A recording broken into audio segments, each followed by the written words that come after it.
Well, hey guys, we're so glad that you've hopped on again for another YouTube small group. We took a break last week for awesome Thanksgiving, in which we hope you all filled your bellies with tons of delicious food, right? I think the most awesome thing about being married now is we get two Thanksgivings with two amazing, delicious meals. So let's go ahead and dive in. Maddie, what are we talking about today? Dating. Round 2. So last time we talked about dating, we introed it and we said the first question and the most important question we want to ask when it comes to dating is not how can I find the right person, it's how can I be the right person. And where we went with that is like, how do we become the person that's worth looking for and the person worth staying for? So am I a person worth finding is the question that we wanted you to ask yourself. And today we're moving on to, okay, let's understand why we date. Let's understand fundamentally the basic of it all. What is the purpose of dating? So Maddie, what are we going to say the purpose of dating is? The purpose of dating is the pursuit or the intent of marriage. The pursuit or the intent of marriage. Yeah, so think of marriage as like a destination in Google Maps. You put it in there in Google Maps, and dating is the journey to that destination. Mm-hmm. And I like that. I like that a lot. We have to trust Google Maps. Sometimes Google Maps can be a little shady and take you down some weird roads. But it knows. Because there are satellites. It knows. So think of it this way. I remember being on a trip out in Virginia. You were with us. Where my dad is very skeptical of Google Maps and thinks Google Maps is totally moronic. And he thinks that he understands roads better than Google Maps. So his Google Maps would be taking us on a strange route where he gets a little shaded out and he's not really sure what to do. He will disobey Google Maps and he'll go down a weird road. And add an hour to our drive. Yes. It will actually end up taking longer along the way, right? Because he took a detour and didn't get to the destination through the journey that was given him to do. And dating can be kind of like that. If marriage is the goal, and we punch that in Google Maps and we kind of follow some of the rules and the guidelines that scripture lays out for us, okay? And we depart from those things, we're zigzagging and taking longer to get there rather than just going straight there. And then here's what happens along the way. We get flat tires. We may run out of gas. You get stuck in a snowstorm where you didn't expect it, right? So you have all of these obstacles coming up that you never expected and you never wanted because you departed from the journey that was given you to get to your destination, right? So what you need to do, okay, in dating, okay, coming back around to that, what all of you need to do, boys and girls, when you are in the beginning stages of a relationship, or maybe you've been dating for a year, maybe you've been dating for 5 years, maybe you're on your first date, I don't know, maybe not do this on your first date, okay? What you need to do is, we call it the DTR, right? The DTR. It's called define the relationship.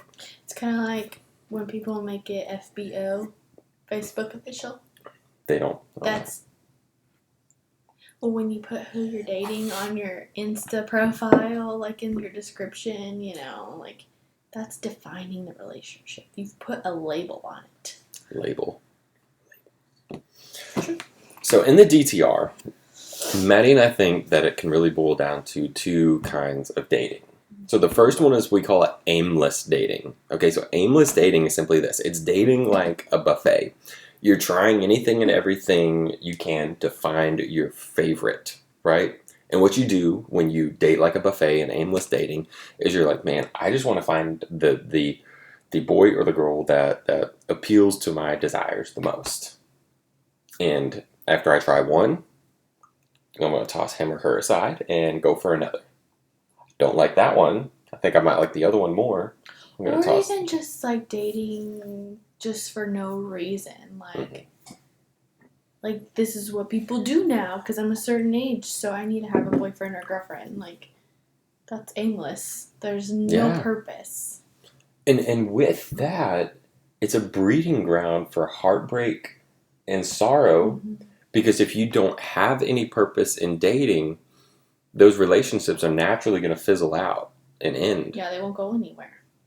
And when that happens, it hurts.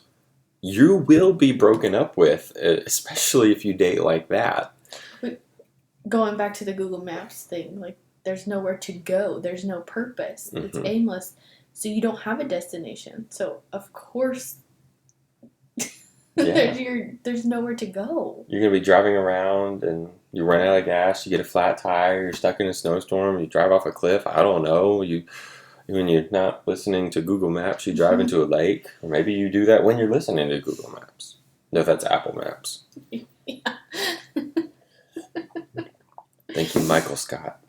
So that's aimless dating. It's a breeding ground for heartbreak, because when you don't have the purpose and the intent for your relationship like laid out, then that relationship's going to end, and you're going to invite that to happen over and over and over and over and over, to where you're going to be like a serial dater and then a serial heartbreak kind of thing going on.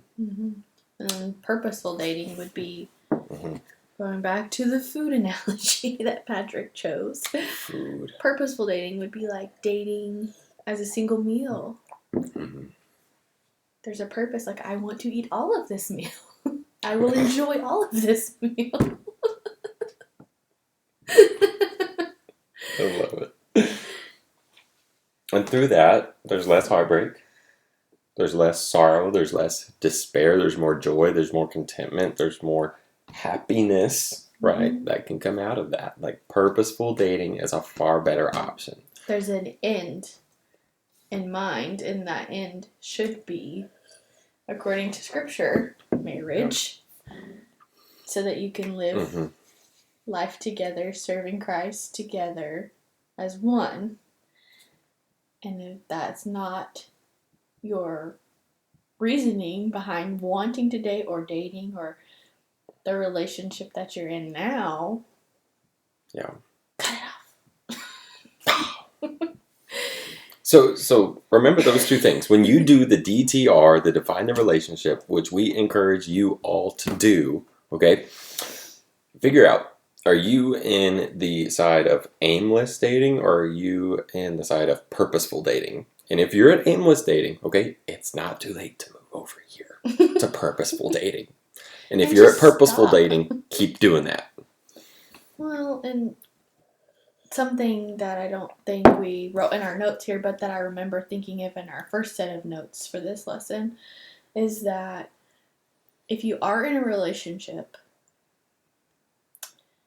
and one of you is like, okay, yeah, like, I'm serious, I'm dating to marry, you need to make sure that other person is too. And the purpose of the DTR, That needs to be a part of that conversation. Like, where do you see this going? And we have that kind of down here. Okay. In the notes, which we'll come back around to that. So I think, Maddie, when we're talking about dating, y'all are like, whoa.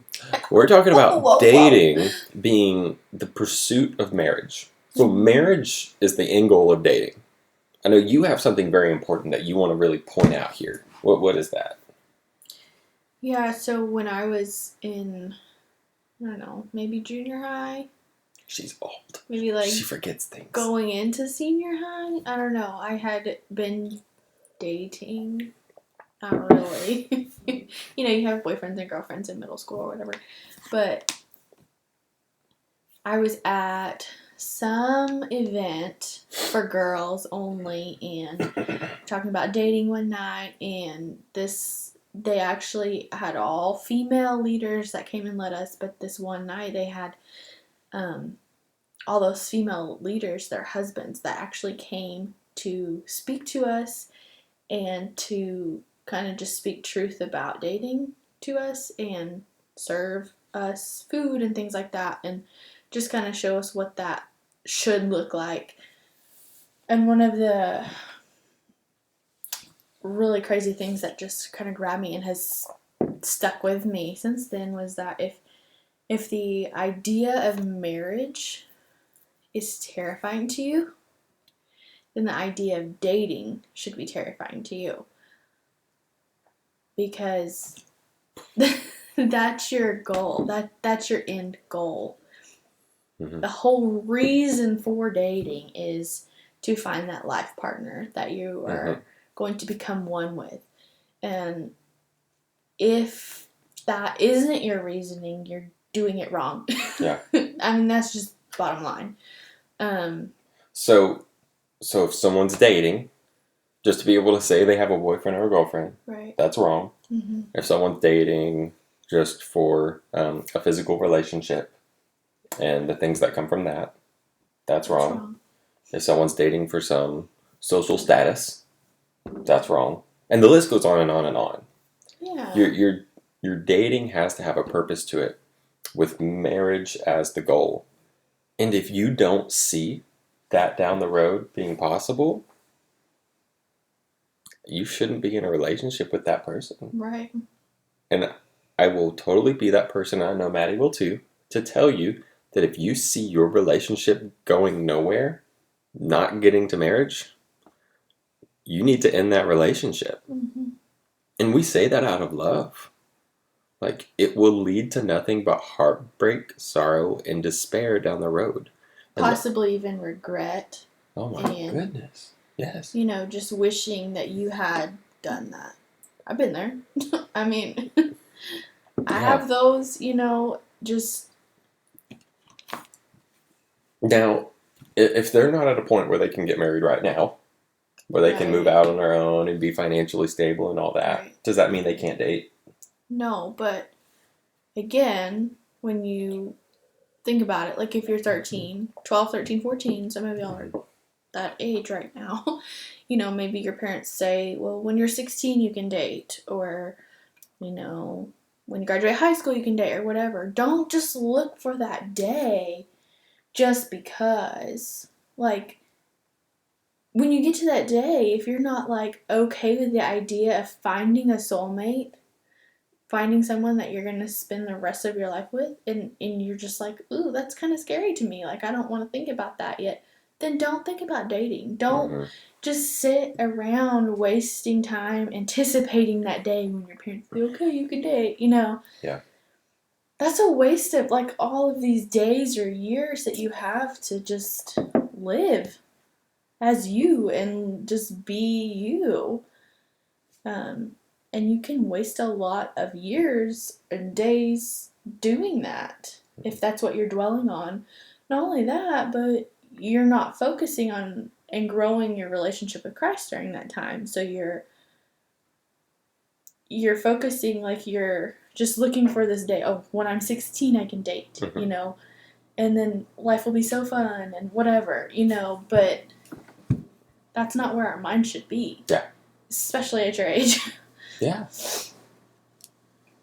So, listen to your parents. It's one thing I get from that. Like your parents have made the decision that they have made out of love for you. Mm-hmm. If they have said, hey, we want you to wait till you're 14 to date, wait till you're 14 to date. It's not going to kill you. If you can't even drive, so. Yeah. Yeah. Your mom's going to have to be on your date with you. Don't want that. If they say wait till you're 16, wait till you're 16. That's okay. But it's okay to also, when you turn 16, be content with, I'm not ready for this. Like, I'm not ready for dating. Because if I find somebody, I don't think that I could say that I'm ready to marry that person. Yeah. That's okay. There's nothing wrong with that. Yeah. And I'll say this. Maddie and I, when we started dating, it was within just a few months that we knew, like, we wanted to get married. We were 18 years old, we were in college, and we were not financially stable, financially independent. We didn't have full-time jobs, all that kind of stuff. We were full-time students trying to get through college. We knew it was definitely not the wisest decision to get married then. Was our dating purposeful toward the goal and destination of marriage? Yes. But that didn't stop us from dating and waiting to get married down the road. And that's probably where some of you will be. Very soon. Yeah. Yeah. Before you know it. So if your dating is purposeful toward the end goal and destination of marriage, great. That's awesome. be wise in that. But what we want to invite you to do at the end of this now, as we kind of bring all this back around, is examine your relationship. Okay, whether you have been in a relationship for a year, 5 years, a month, okay? Examine your relationships. Boys and girls, both of you, you need to do the DTR if you've never done the DTR. If you've done the Pause. DTR... And sometimes the DTR needs to be done multiple times throughout the relationship. That's what I'm saying. Yeah. If you've done the DTR, you need to do it again. Like, maybe it needs to be an annual thing. And you guys say, okay, where is this going? How are things going? Because if you have an idea of where this is going, it needs to align, girls, with where you have an idea of where it's going. And both of you need to align with Scripture and make sure you're both in check. Yes. Because if the two of you have two different ideas of where this relationship is going, it's just not going to work. You've seen those cars where they're out of alignment and they look like they're going down the road like sideways. That's what your relationship looks like. People are looking at you and be like, man, that is one jacked up car going down the road. Janky as all get out. Like, where are they going? Yeah. Like, their blinkers this way, but their truck is this way. Yeah. So you need to boyfriends, look at your girlfriend. Girlfriends, look at your boyfriend. Do the DTR and say, where do you see our relationship going? Is it going nowhere? Is it going somewhere? Is it going toward marriage? If it's going nowhere, you need to end the relationship. You need to do it out of love and grace. If it's going... You can still be friends. It's fine. Yeah. It's not the end of the world. If you want it to go somewhere, but you don't know where, marriage. And if you know it's going toward marriage, good for you. Keep on going. Awesome. Okay. I think that wraps it up. Sure. Yeah. So there's a lot of junior high kids, though, that maybe haven't even started dating that'll be watching. And so, like,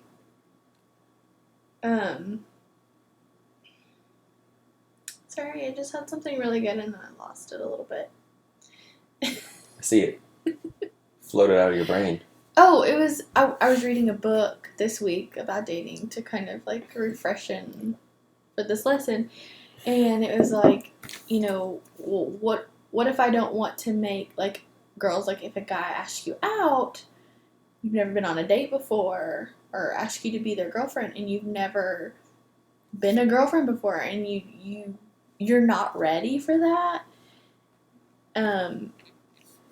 it's okay. It's not rude to say no. Just don't punch him in the throat. Be nice. Well, duh. But it's not a rude thing to say no. You can say no and be respectful about it. And if they say, well, why not? Why don't you want to go on a date with me? Or why don't you want to be my girlfriend? Say, well, this is what I believe. Define that relationship right then. You know, like, talk about your goals and what you want to focus on in your life at this moment in time, and say, listen, once I get to this point in life, yeah, I'd love to go on a date with you. Or whatever. You know, whatever. Talk about it. It is okay to talk about. It's okay to say no. I think that's a lot of times why teenagers start dating sooner than they should, or anybody start dating. Any two people start dating before they should, because they don't talk about those things beforehand. Yeah. And say, like, look, I'm not in this place where I feel like I'm ready for this part of my life yet, so I'm just going to put a pause on it. It's not rude. She knows. Trust me. She turned me down. But now we're married. She turned me down a couple times. I'm not going to tell you about that here. You'll have to ask about it. Hey, we love you guys. Y'all are awesome. We hope this helps you out. Remember, dating, the purpose of dating is the pursuit of marriage.